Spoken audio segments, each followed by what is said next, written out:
ከምንም ተነስቶ የራሱን ኤምፓየር የገነባው 50 ሴንት 9 ቦታ ተመቶ የተረፈው 50 ሴንት የሞትን በር ረግጦ የተመለሰ ሲሆን ዛሬም የገባባቸውን አደገኛ ቢፎችንና የሙዚቃ ህይወቱን እንዲሁም ማን ሊገድለው እንደነበረ ነግራችኋለሁ።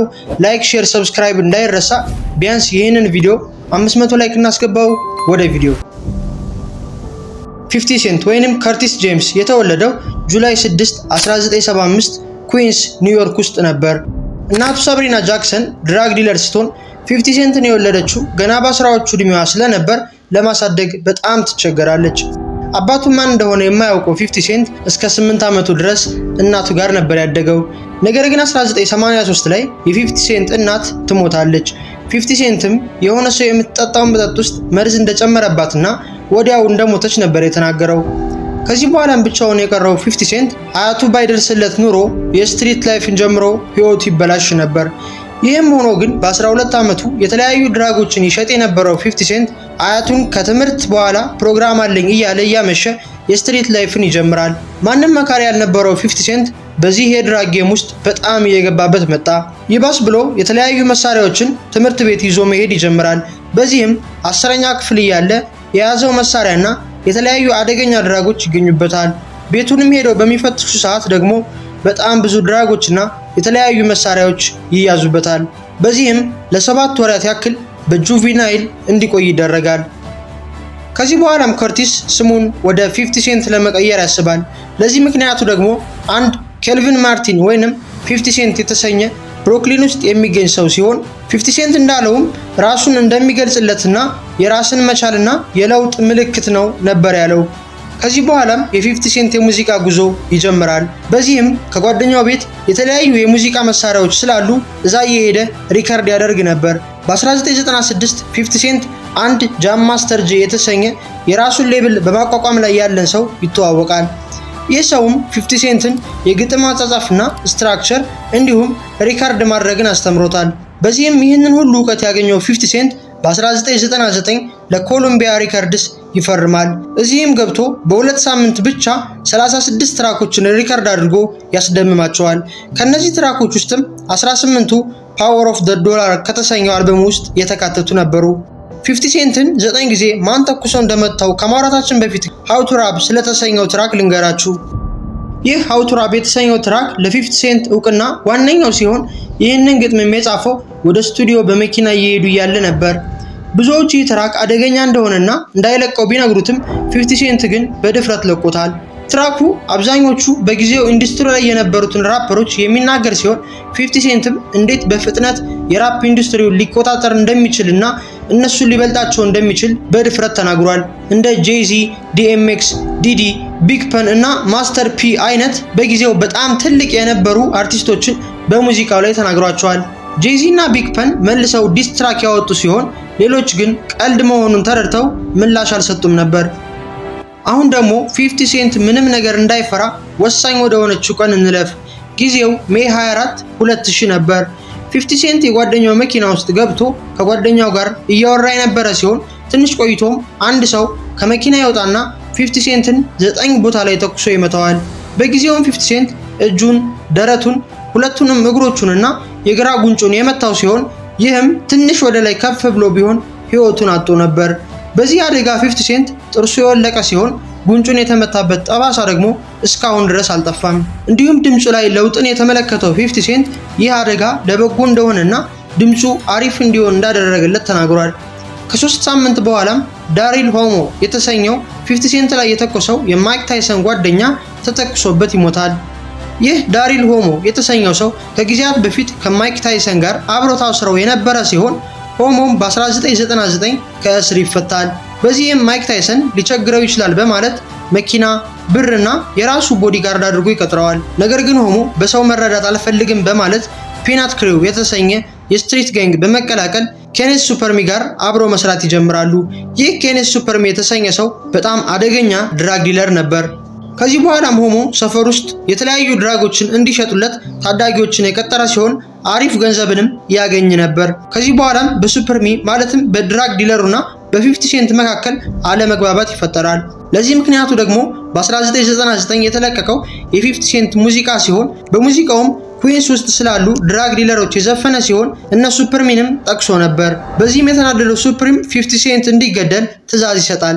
በዚህም 50 ሴንት የአያቱ ቤት በር ላይ መኪና ውስጥ እያለ ከሱፕሪም ትዕዛዝ የተቀበለው ሆሞ 50 ሴንት ላይ 9 ጊዜ ተኩሶ ያመልጣል። ከዚህ በኋላም 50 ሴንት ከ5 ወራት በኋላ ሙሉ ለሙሉ ያገግማል።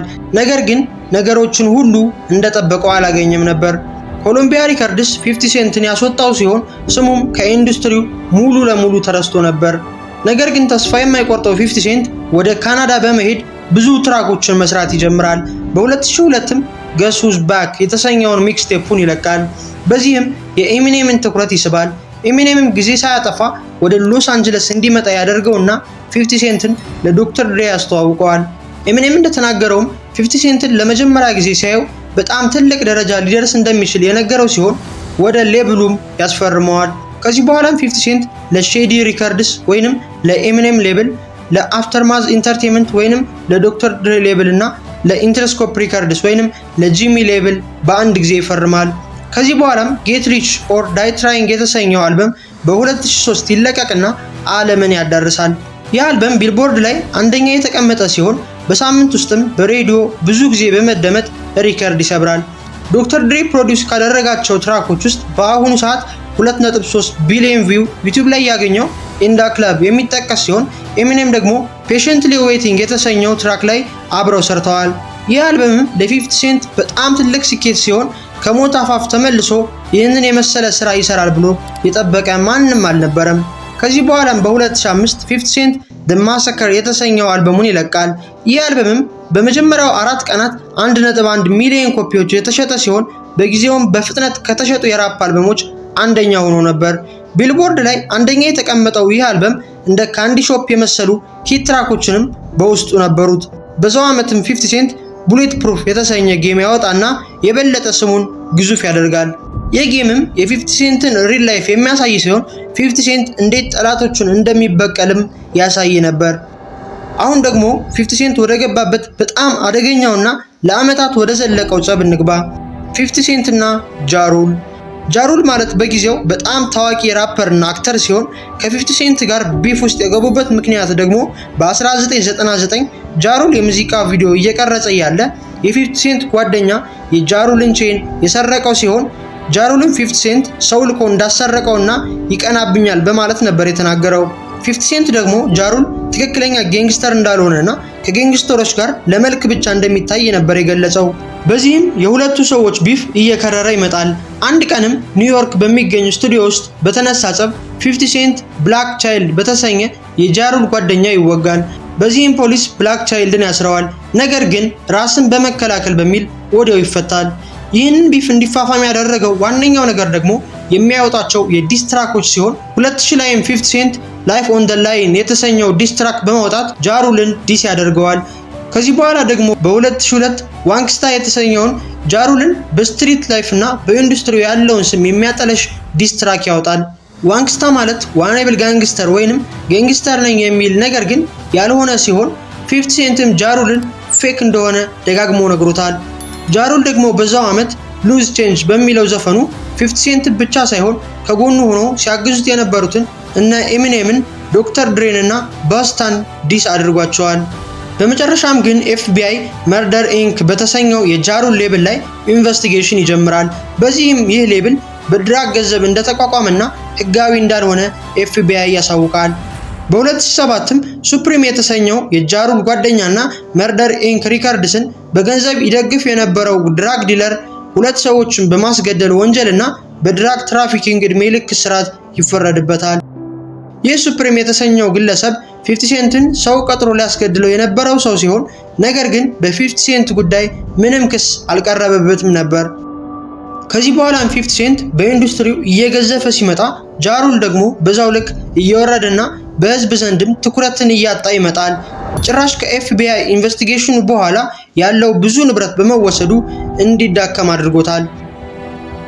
በቅርቡ በ2018 ደግሞ 50 ሴንት ጃሩልን አንገት የሚያስደፋ ድርጊት አድርጎት ነበር። ይህም የሆነው ጃሩል አንድ ኮንሰርት ያዘጋጃል። 50 ሴንትም ከፊት ያሉትን 200 ቦታዎች ትኬት ይገዛና ባዶ ያደርጋቸዋል። ይህንንም ያደረገው ጃሩል ፐርፎርም እያደረገ የነበረው ባዶ ለሆነ ክራውድ እንደሆነ ለማሳየት ሲሆን ኢንስታግራም ላይም እየቀለደ ፖስት አድርጎት ነበር። ሌላው 50 ሴንት ከዲጄ ካሊድ እና ከሪክ ሮስ ጋር ቢፍ ውስጥ የገባ ሲሆን ይህም ጸቦችን ተጠቅሞ እንዴት ማስታወቂያዎችን እንደሚሰራና ስሙ እንዳይረሳ እንደሚያደርግ ያሳያል። ከሁሉም በላይ ግን 50 ሴንት እና ካኒ ዌስት የገቡበት ቢፍ በጣም ትልቅ ነበር። በ2007 ሁለቱም አልበም እንደሚለቁ ያሳውቃሉ፣ የካኒ ዌስት ግራጁዌሽን እንዲሁም የ50 ሴንት ከርቲስ። ከዚህ በኋላም የአልበሙ መለቀቂያ ቀን ተመሳሳይ እንዲሆንና የካኒ ዌስት አልበም በሽያጭ ከሱ ከበለጠ ከሶሎ ሚውዚክ ፕሮጀክት ሪታየር እንደሚያደርግ 50 ሴንት ይናገራል። በዚህም ኢንተርኔት ላይ በጣም እንዲወራና ትኩረት እንዲስብ ያደርጋሉ። ሴፕቴምበር 11 ላይም የሁለቱም አልበም ይለቀቃል። ከዚህ በኋላም የካኒ ዌስት አልበም በመጀመሪያ ሳምንቱ 957000 ኮፒዎች ሲሸጥ የ50 ሴንት ደግሞ 691000 ኮፒዎች ይሸጣል። በዚህም ካኒ ዌስት ያሸንፋል። ነገር ግን 50 ሴንት ከተሸነፍኩ ሪታየር አደርጋለሁ ብለሃል ብለው ሲጠይቁት እሱም ይህንን የተጠቀሙት ለማስታወቂያ እንደሆነና እንደተሳካላቸውም ነበር የተናገረው። የ50 ሴንትን ሽንፈት ተከትሎ የሙዚቃ ኢንዱስትሪው እንዴት የጋንግስተር ራፕን እየተወ እንደመጣ የሚያሳይ ነበር። 50 ሴንት በ2009 ቢፎር አይ ሰልፍ ዲስትራክት የተሰኘውን አልበሙን ይለቃል።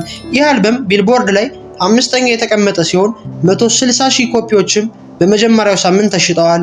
ከዚህ በኋላም 50 ሴንት ፊቱን ወደ ቲቪ ሾው ያዞረ ሲሆን በ2014ም ፓወር የተሰኘውን በብዙዎች ዘንድ የተወደደውን ቲቪ ሾው አዘጋጅቷል። ከዚህ በኋላም 50 ሴንት አኒማል አምቢሽን የተሰኘ አልበም ያወጣ ሲሆን በመጀመሪያው ሳምንትም 47000 ኮፒዎች በአሜሪካ ብቻ ተሽጠዋል። ይህም በጣም ትንሽ ቁጥር ነበር። በአሁኑ ሰዓትም 50 ሴንት በተለያዩ ቲቪ እና ፊልሞች፣ በቢዝነስ ደግሞ ከቴሌቪዥን እና ከጂ ዩኒት ብራንድ እንዲሁም ሂት በሆኑት ጌት ሪች ኦር ዳይ ትራይንግ እና ሌሎች ዘፈኖች ተደግፎ መልቲ ሚሊዮነር ሲሆን መረጃዎች እንደሚያሳዩትም ጠቅላላ ሀብቱ እስከ 60 ሚሊዮን እንደሚደርሱ ያሳያሉ። ጋይስ እስኪ ከ50 ሴንት የሚመቻችሁን ሙዚቃ ኮሜንት ላይ አስቀምጡልኝ። እንዲሁም በቀጣይ በማን አርቲስት ወይም ራፐር ልስራላችሁ ኮሜንት ላይ ጻፉልኝ። ላይክ፣ ሼር፣ ሰብስክራይብ እንዳይረሳ። በቀጣይ በሌላ ቪዲዮ እስከምንገናኝ ድረስ ሰላም ሁኑ።